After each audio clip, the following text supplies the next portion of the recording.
Ayan, magandang araw mga kabakyard at medyo natagalan ang ating pag-upload ng video dito sa ating YouTube channel, no?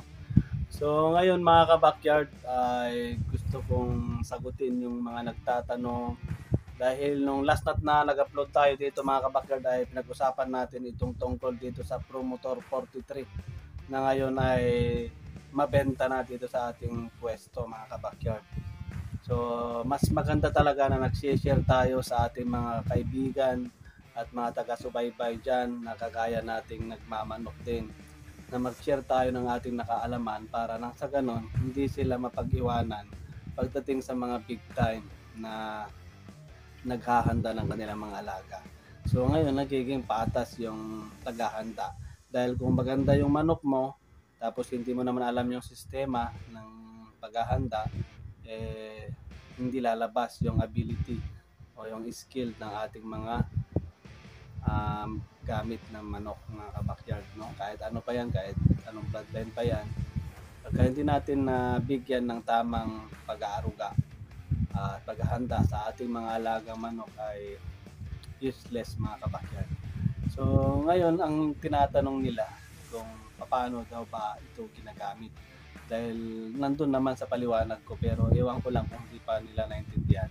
Pero sa akin sa sistema ko mga kabakyard, ang Promotor 43 ginagamit ko yan every 3 days sa aking mga stags, no? Every 3 days sa aking mga stags at ganun din sa aking paghahanda. So sa pre-con mga kabakyard, minsan one times a week lang magbibigay. Pero sa mga stag, sa mga 5 months to 6 months hanggang 8 months, binibigyan ko yan every 3 days, no? So magbilang ka lang ng halimbawa, Lunes ka nagbigay, Lunes,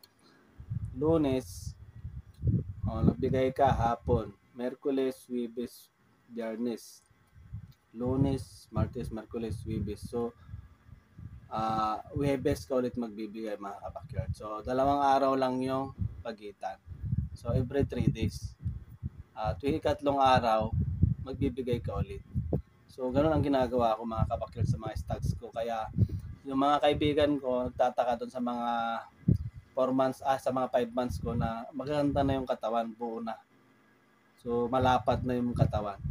Kasi yun ang ginagamit ko. So pang ilan-ilan na lang akong gumagamit ng B50. Saka na lang ako gumagamit ng B50 pag nagbibigay ako ng antibiotic sa ating mga manok. Halimbawa, nagkasipon yung manok natin, binigyan natin ng antibiotic. After nun na gumaling, pag nakita nyo gumaling na, bibigyan nyo siya ng B50. Kasi anti-stress yan, yung B50. Yun lang yung talagang gamit ng ating B50, no? So sa pagkukondisyon, ang B50 mga kabakyard ay maganda talaga yan dahil pag nagkukondisyon tayo, siyempre stress yung ating mga alaga. Stress na stress yan. Kaya okay lang magbigay tayo araw-araw B50 sa ating mga alaga. Pero iniiwasan ko na yan pagka pointing period na. Ano? So, ganoon lang yung sa aking experience mga kabakyard. So, hindi tayo ganong present pagdating sa mga tupada, pero sa paghahanda, hindi pa rin natin yan kinakalimutan kasi alam ko na pag isinare ko ito sa mga baguhan, medyo matutuwa sila mga kabakyard.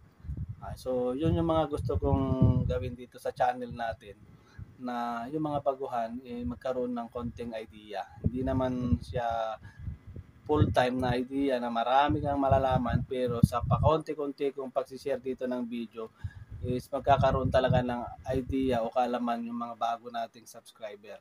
So kung ikaw hindi ka pa nakapag-subscribe mga kabakyard, pwede ka mag-subscribe dito sa ating channel sa GG Pisan TV. Dito nagsishare tayo ng mga konting kaalaman pagdating sa pagmamanok at lahat ng mga pwede nating alagaan dito, dahil ang negosyo natin ay poultry supply mga kabakyard.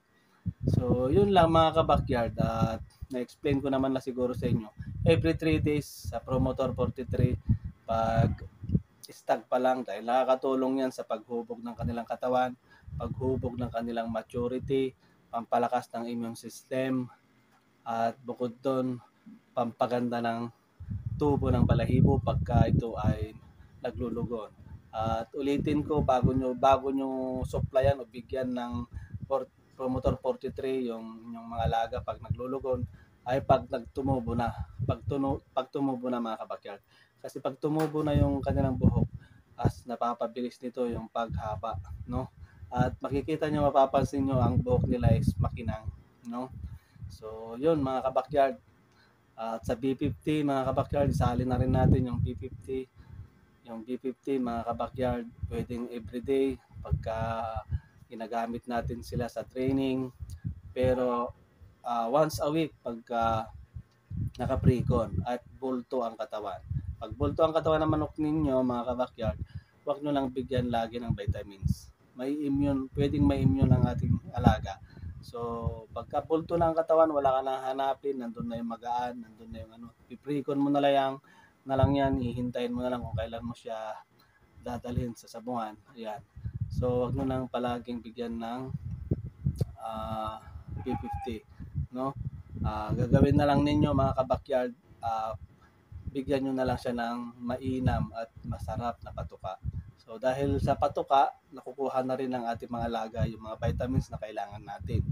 Kanya lang naman natin binibigyan ng vitamins ang ating mga alaga dahil pagka nag-undergo ng training, talagang mabilis mawala yung mga vitamins, yung mga resistensya ng ating mga alaga at bumababa yung immune system nila. Kaya sinusuportahan natin yan ng vitamins at mga antibiotiko para nang sa ganon maiwasan yung pagkasira, pagkakasakit, tatamaan pa at maiwasan natin agad yan mga kabakyard.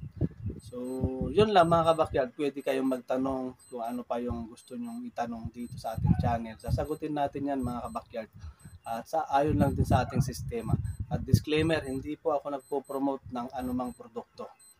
At wala po tayong pinopromote o nagbibigay ng, hindi po tayo endorser ng mga yan. Tayo po ay negosyante, nagtitinda po ako ng mga poultry supply, alam nyo naman yan, no? Mga kabakyard, at kung ikaw ay hindi mo pa alam, papakita ko sa iyo to. Ayan mga kabakyard. So ayan, nagtitinda tayo ng mga patuka. Ayan. So pag-usapan natin tungkol sa mga patuka naman pagka sinipag-sipag tayong mag-vlog, ano? Dahil napaka-busy kong tao, marami tayong ginagawa sa buhay kahit wala naman tayong binubuhay, no? So ang gusto ko lang kasi maging handa ang lahat, no? Dahil ang taon hindi na ibabalik. Natatapos yan, lumilipas yan. Pagka nagkaedad na tayo, hindi na natin may babalik yung dating lakas natin para maghanap buhay at mag-ipon. Kaya kung ikaw ay malakas ngayon, maganda, masiglang pangangatawan mo, wag mong sayangin ang lakas na ibinigay sa iyo ng ating mahal na Panginoon. So hanggang dito na lang mga kabakyard. Shout out sa lahat ng bago dito sa ating channel. Maraming salamat sa pag-subscribe mo at ganoon din sa lahat ng mga luma. Shout out sa inyo. Patuloy kayong nagsusuporta sa ating channel. 22,000 subscribers na tayo and hanggang dito na lang at maraming salamat muli sa inyo. I love it.